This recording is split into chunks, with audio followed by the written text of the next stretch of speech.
So hi everyone, it's Keren here, and I'm really excited to be here to create this project. It's a moon calendar using the new tissue papers from Finnabair. And I really love Mayan calendars and Aztec calendars, and this kind of looked like that. It's kind of gave me that idea to create something that looks like a calendar. I mean, it's not exactly a calendar because it doesn't have any numbers or anything like that, but that's why I called it the moon calendar. And I mean, I think the Mayan and the Aztecs believed in calendars like these, so therefore I just created something similar to that. I kind of went with the flow on this. Hopefully it will come out the same. I'm almost thinking maybe I should change colors, but I don't know. I never know until I start creating what I want to do. So what I did is I used actually a canvas. This is a flat canvas. And I want to show you. It's like this. It's pretty thin. It's one of those flat canvases, and I got it on Amazon. And I'm going to be recreating this project, which is another calendar. Anyway, so what I did is I used the new tissue papers from Finnabair, and this is the moon one, and it's really beautiful. I forgot the name of it. It's not called moon, or maybe it is, I don't know. Everything is called moon and star, so I get confused. And it's a really big paper. It's really hard to like kind of see. It's like a huge piece of paper, and you can use it for so many different things. I've used this paper so much for so many different projects, and I already went ahead and cut out this circle. And I specifically wanted to use this middle circle for it. And the reason why I got such a large canvas, this is a 12-inch canvas, is because I wanted to make sure that the circle fit perfectly. Realized after that it's actually an oval and it doesn't actually fit fully there, but it didn't matter because I still was able to kind of cover the edges and it still looked really good. To glue this, of course, I use soft matte gel because you guys know how much I love the soft matte gel. Glues basically anything, but even with that, you still have to be very careful with when you're applying it to make sure that it doesn't rip the tissue paper. The tissue paper is very, very, very thin and also delicate, right? So you want to make sure that you're not ripping it. There's two ways of applying the tissue, the gel. One of them is using like a silicone brush or some kind of palette knife. But I like applying it with a brush just because I can get a better coat that way and a more even thin coat. So I am just going to apply this on top. I actually think that I used Lazy Susan when I did the original project, but I can't remember. And I do have my Lazy Susan here somewhere, but I don't remember where it is. Somewhere, and I didn't get it ready. So it's going to be without it. It's pretty smooth, so I think I can turn it around easily. So I'm just applying a thin coat of this. I am not very careful with my paint brushes. I tend to ruin them often because I do this. I mean, obviously when you're put gel, you're gonna get a hardened paintbrush, and you see that there's a little bit of black on it as well. I apologize for that. I must have not washed this paintbrush really well. But the nice thing about it is that you can use the same paintbrush for this over and over. I think if you leave it in water the way I do, it works, and then you don't have to wash it that well. So I am going to glue this carefully just to make sure that I get it more or less centered. I'm eyeballing it, of course. Just want to make sure that I get this done. And you can kind of lift it up if you make a mistake. But you have to be very, very careful because it easily rips. Like I've ripped it many times. If it rips, don't worry about it. It can be fixed. So don't worry about that. So once it's glued on top, then I'll take the gel again. And then I'm just going to seal this with, I'm going to seal it, okay? Oops. Okay, so there we go. Next step, all right, I'm gonna put this in water to get the next step done. So what I wanna do is I want to add a little bit of, oh, sorry, first I wanna heat set this. The next step is to add a little bit of clear gesso. And the reason why I want to add clear gesso is because I really don't want to cover any of the images here. So the same thing, I'm just going to add it on top. And the reason why I'm putting the gesso to begin with is because I want to make sure that I have a good background for the acrylic paints. I'm going to be using liquid acrylic paints, the new ones from Finnabair, and I want to make sure that I have a good background that is basically not covered. So I could definitely use white gesso or black gesso for this as well, but the reason why I'm using the clear specifically is because I really want these moon images to show. I don't want them to kind of hide behind. And the white gesso or the black gesso would cover it. So the clear gesso will protect the tissue paper, will also have good background for me to put the inks, not the ink, sorry, the paint on top. So that's the reason why I'm adding it. And you saw a really quick layer, and then I'm done. I'm gonna heat set it now. So I'm gonna do the same thing I did before. I'm gonna heat set this and wash my paintbrush. There we go. So something that I really wanted to add is kind of like a burst effect in the center. Now Prima doesn't have any stencils that have any bursts in them. So I took this one. This is a Joggles stencil. And I just thought that it would be perfect to add this burst kind of star effect in the background. And you can use so many different things for this. You can use a modeling paste, you can use 3D gel, or you can basically use even gesso. So I actually am going to use 3D gel. So 3D matte gel, you can also use the glossy one as well. And this one I am going to use the silicone brush. So what I'm going to do is that I'm going to create this burst. And that's going to create pattern in the background. So when I put my acrylic paints, it will create this really cool effect. Now, Prima has amazing stencils. Finnabair came out with amazing stencils this year, so you could create similar effects with this as well, but the burst one was one that I really wanted to do, and I needed something that will make this effect. Okay, so there you go. So I did the burst on this side. And then what I did is I actually added, you can't really see it, it's hard to see, but you will see it once the paint is added. I actually added bursts here in the edges as well. So I made like 4 corners, almost like, how do you call this, a compass? So I'm lifting this up like this. I'm just creating texture in the edges as well. So I did this to all 4 corners.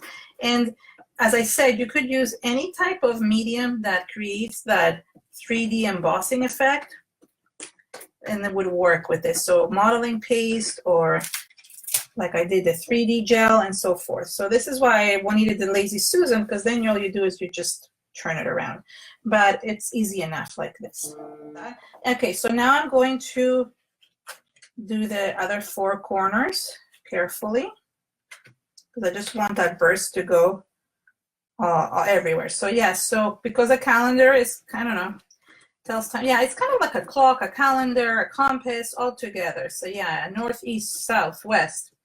I actually debated to whether or not to put like those letters at the edges, like N, the E, the W, and the S, but I changed my mind and I just ended up putting the moon. Truthfully, I didn't even want to put any 3D effects on it. I just wanted to kind of make it flat, to make it look like a calendar, but I ended up putting that one moon in the center. That was about it. And I'm going to do the last side. There we go. I'm basically eyeballing the edges, so truthfully I don't know if they're matching each other, but that's okay. That's mixed media for you. Okay, so now that I've done this, I am going to heat set, obviously, this whole area. Okay, there we go. So now we're gonna get to the fun part, which is creating the color. And I'll tell you what I used last time. So I used these colors, which are definitely my favorite. It's emerald green, ultramarine, violet, and turquoise. I always, always, always go for these colors, just because. So these are the colors that I used, and what I wanted to say about them is that they're very liquidy and they're very easy to use. But today I want to show a different way of using them, and it's almost using them as watercolors. So I have a water bottle here, and what I want to start doing is I want to start basically wetting the corners. So for example, let's say I want to start with the turquoise. So I am going to put a little bit of turquoise over here. Hold on, I'm just getting a paintbrush. And then, while this is already wet, I am going to let it kind of drip down the page. And if there's not enough water, then you add more water. So what it will happen is that it will go along the rays or the bursts and create this really cool effect. And I'm going to do that for every single one. So I'll start with the blue. And the more water you add, the nicer the effect is going to be, like the more watercolor effect you're going to get. So because I like combining the colors, I'm going to only use two colors. I'm going to work with two places at a time. So I'm going to put the ultramarine now, which I love. And I am literally using so little of it. And the reason why I do is because these are very highly pigmented. And you want to make sure that you're not putting too much, because you're going to end up with so much color otherwise. So the pigmentation in them is very high.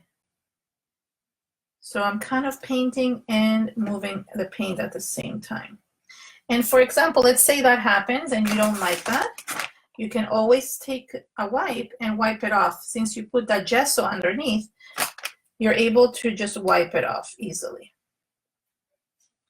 Then I also want to add a little bit of the purple. So truthfully, what I should have done is put everything on the mat. And oops, and I want to put some of this emerald green as well. Now I have all colors, so I can basically mix and match between them. And just add some more. And I think I just put blue again instead of putting purple, because I'm like, why is it not looking purple? Now I know why. So look at the beautiful burst that it creates. I just love how it does it. Oh wow, so nice. So you can also paint with them, obviously, which I like doing the edges.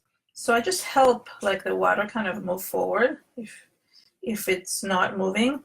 You can always lift things up as well, obviously. But that doesn't always work, because then the other ones start moving as well. Okay, so I really like this burst over here, and we're going to switch, and we're going to start with this burst over here and wipe the center. Then I'm going to do the center one as well. So the same idea. It doesn't have to be exact colors. Not everything has to be the same. You can make it more purple on one side or more blue on the other, on another side. Basically, just kind of creating those really nice bursts and mixing the water, making it flow. So I really like that.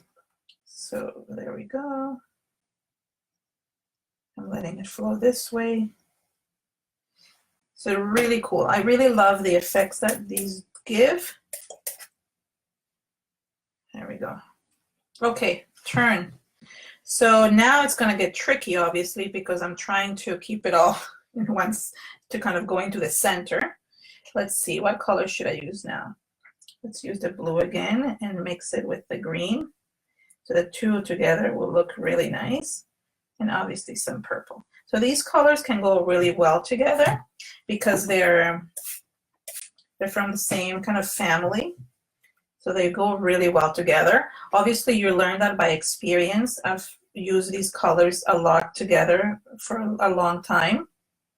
So I know that they go well. But if you don't know, then you have to experiment. And you have to kind of learn the color wheel and how things go with one another. That helps to kind of create a really good sense of color. So for example, you know that the warm colors go together. So things like red, oranges, and yellows. Then you have the pink can go in there as well.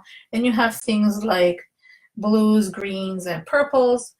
Yellow can be in this one as well. Yellow can kind of go in both directions because they mix together. But if you start putting too many colors, what would happen is that it's going to turn muddy brown. So you don't want that. So there we go. There is the other side. There we go. Let's turn it around and wipe the excess. And then let's do the last side. And if you forget something, you just work on it. I missed some areas over here. Okay, so let's do this color now. Start with Pro. I forgot to spray. So always spray first. And if you don't, that's okay. Nothing happens.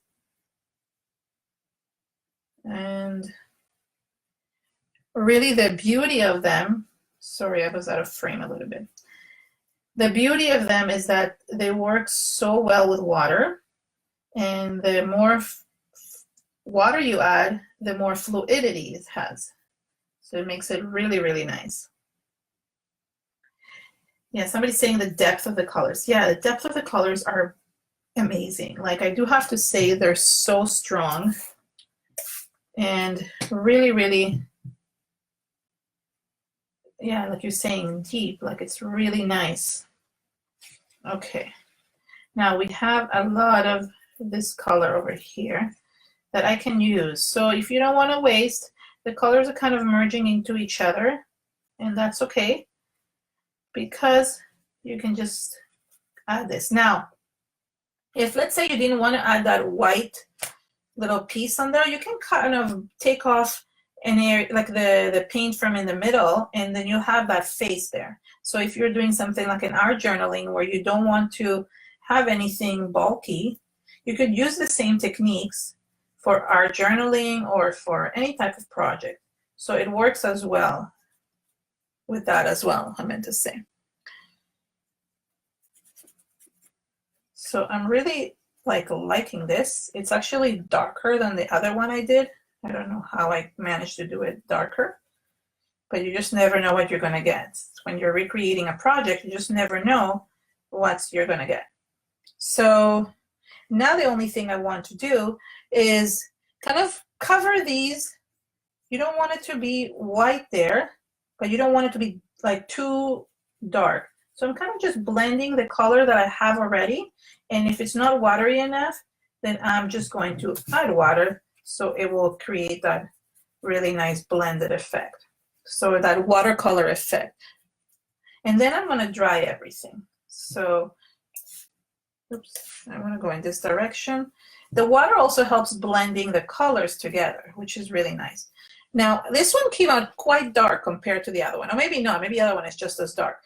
And what I like about this is that once you dry it, first of all, it's going to lighten up a little bit. And you can always remove some of the paint if you're unhappy with the amount that you like, that you put on. Or if you think it's too light, you can add a second layer. So that works as well. That the reason why they're blending so well together is because there's that gesso underneath. And it really makes them kind of blend together, almost like watercolor, which is really cool. And what you can see, I don't know if you can see with this starburst, is that the clear, the 3D gel is kind of resisting the color. So you can kind of see that whiteness underneath, which is really cool. So as you can see while I'm drying, the colors are becoming lighter and the moons kind of start showing up behind the scene. And as I said, if you don't like that, you can always remove it and it will show up again. So it looks really, really cool this way, but I really want this to be dry, fully dry. And as I said, you can add another layer if you want to, but in order to add anything else on top, you don't want this to be so liquidy. So you want it to kind of be darker and, you want this to be dry so the liquid disappears. One of the things that I actually did, and I just realized that I did it, is that I actually added black as well at the edges, but I used the black paint to kind of create the border of my canvas as well. So I want to show you what I mean. So I use the black ink, it's called ink black. It's one of the colors. Okay, so now there's black, and I'm going to put very little bit as well. And you'll see the same thing. You can also add it all over.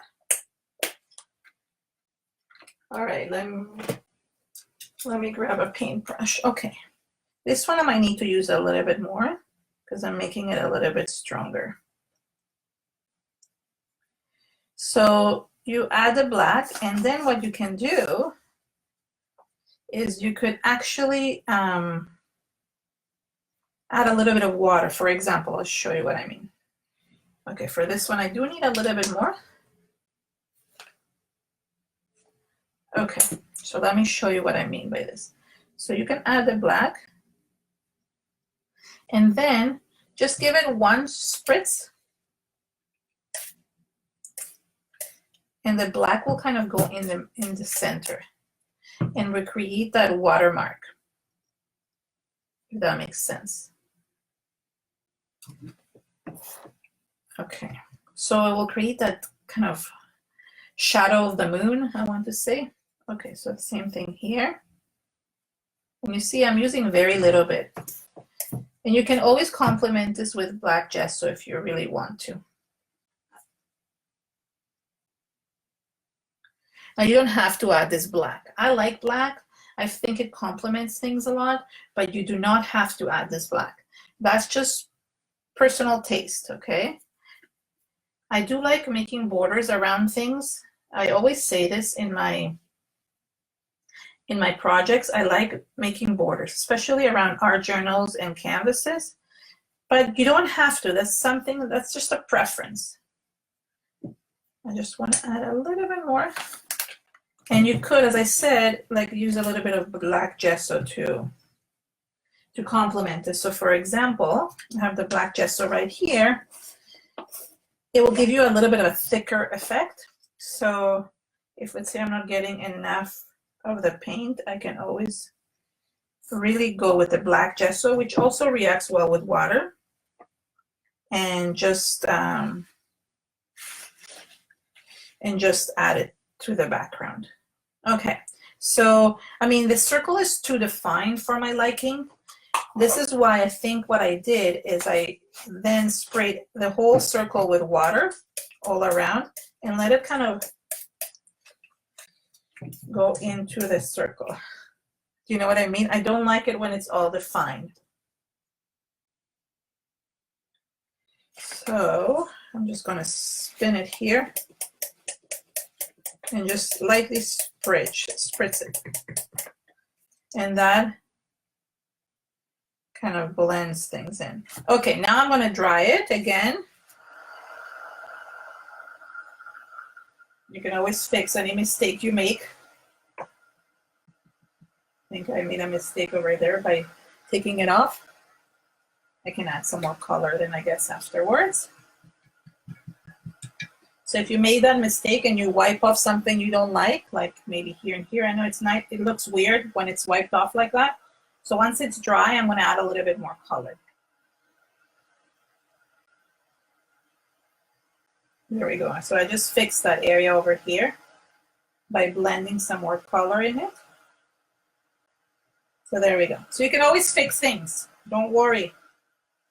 Okay, so now I'm just going to use the 3D gel to glue this. Okay. So I'm just going to put this on here. And I left it till the end because I really wanted it to stay as white as possible, just because I wanted it to kind of stand out. So as I said, you don't have to add this part. And then while this is drying, I want to do something fun, which is one of my favorite things to do, and that is to create splatters. So I am going to grab a couple paintbrushes, because this is how I love creating splatters. I'm going to take this white liquid acrylic. This is the titanium white. And I'm going to add it to my side here. But what I'm going to do is I'm actually going to add a little bit of water with it. I want to dilute it a little bit. No, that's not even enough. Hold on. So I'm going to mix the white with the water. And then all I'm going to do is I'm going to start splattering. I think I don't have enough. I think it's too watery. Shoot. Okay, let me put a little bit more. I think I ended up putting a lot more of this. Okay, so sometimes I do this, and sometimes I end up using gesso because I don't have patience. I want it to be darker. I think I put too much water. Okay, now we put, all right, let me just try this way. Should have put just one.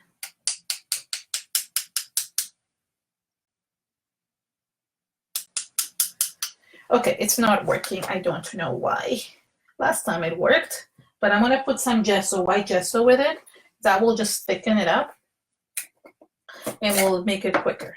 So on a regular basis, it should work perfectly, but somehow I diluted it too much. Wait, I really need a lot more. So here it is. Okay, I'm putting a lot more because I want to make splatters everywhere. And it's not going to happen if I just make it sweet. All righty.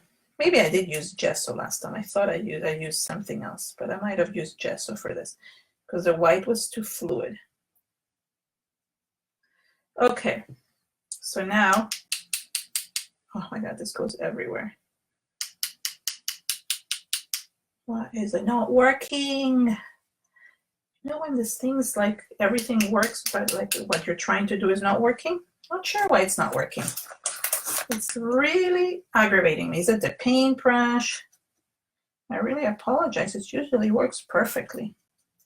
I've used this technique so much, I don't even know why it's today, out of all days, is not working. Let me try to mix it a little bit more. It's just becoming thick. I don't even understand. Okay, let me try a different paintbrush. Maybe this is just not the right paintbrush. Sometimes that happens. All right, let's see if a different paintbrush will work. Like the splatters are not even coming into the background. Even with the thick gesso, what is going on?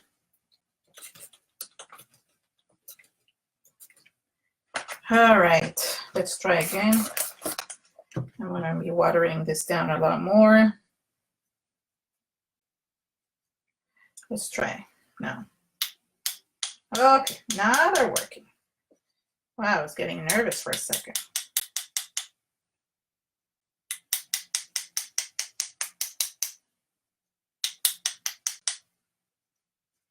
So basically it's just splattering on the background. Makes a mess everywhere. Make sure you're wearing an apron when you do this. And depending on how much paint there is on it, it will create different size splatters. Oh my God, I'm getting it everywhere, on my arms. If anybody has a better way of technique of doing this, just let me know.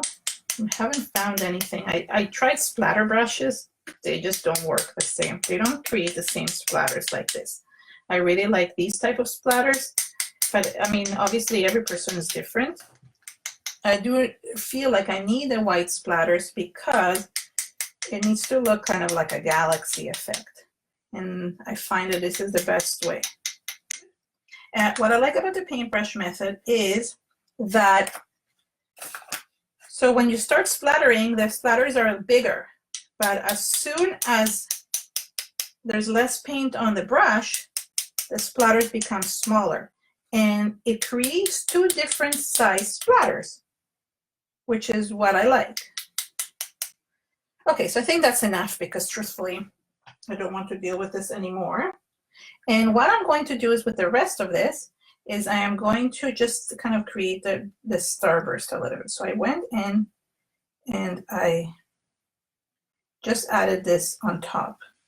Oops, you didn't see what I just did. Sorry. I just did this and just went against the starburst and created those really nice lines. That kind of made it cosmic. I did the same thing here with the moon, and I find that that kind of gave it a really cool effect. It gave it like kind of like a cosmic look, if you know what I mean. So the reason why I kind of added these afterwards is because I really wanted that paint underneath. I wanted that color to show. So any leftover gesso can be used for this as well. And then the last one is this one. And I can go back and add more splatters if I want to. I think I actually kind of added a little bit of white here at the edges as well, trying to compare it to the other one. Or you can go back with the black and add. Yeah, I mean, the bursts added a lot. So I like that. I like the bursts. I kind of like, it makes it more cosmic. I just kind of have to keep my hand here so you can actually see this really nice face over here. So, I mean, that's basically what I did. And as I said, you could go ahead and add like letters here if you want to do it like a compass, or you can add any other designs to it. So this is it. So I hope you enjoyed the live show today. I tried to put in as many techniques as possible for you guys to learn from these really amazing liquid acrylics, and I just loved adding this tissue paper. It's one of my favorites. So if you liked my video, please give it a thumbs up and share it with your friends on social media. Please share this video as much as you can to help others and just to share our love for art and crafting. And have an amazing day. Bye.